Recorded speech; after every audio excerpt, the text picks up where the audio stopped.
السلام عليكم ورحمة الله تعالى وبركاته. احتفالات عربية وعالمية مبهرة وأرقام قياسية مع دخول العام الجديد 2026. استقبلت دول عربية عدة، من بينها المغرب والإمارات، عام 2026 باحتفالات مبهرة شملت عروض ضوئية متطورة وألعاب نارية ضخمة وفعاليات جماهيرية وسط إقبال واسع في الساحات والشوارع. وتميزت الاحتفالات هذا العام بتسجيل أرقام قياسية جديدة على مستوى العروض البصرية.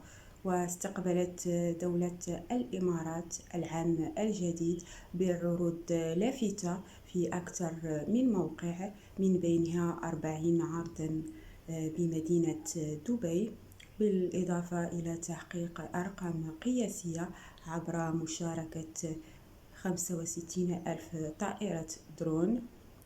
وشهدت دبي احتفالات وعروض لافتة تنوعت مظاهر الاحتفال بين عروض نارية وعروض ضوئية في برج خليفة.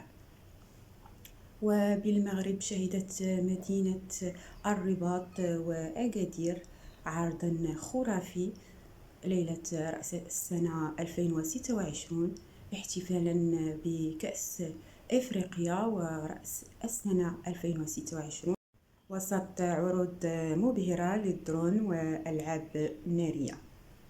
وأيضا في مدينة الرباط، حيث شهدت المدينة العاصمة احتفالات نارية بقدوم سنة 2026.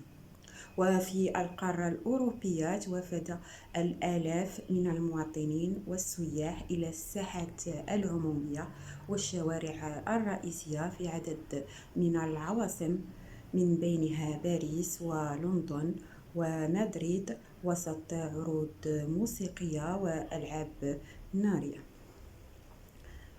المرجو الاشتراك في القناة مغرب نيوز من أجل التوصل بفيديوهات وأخبار جديدة.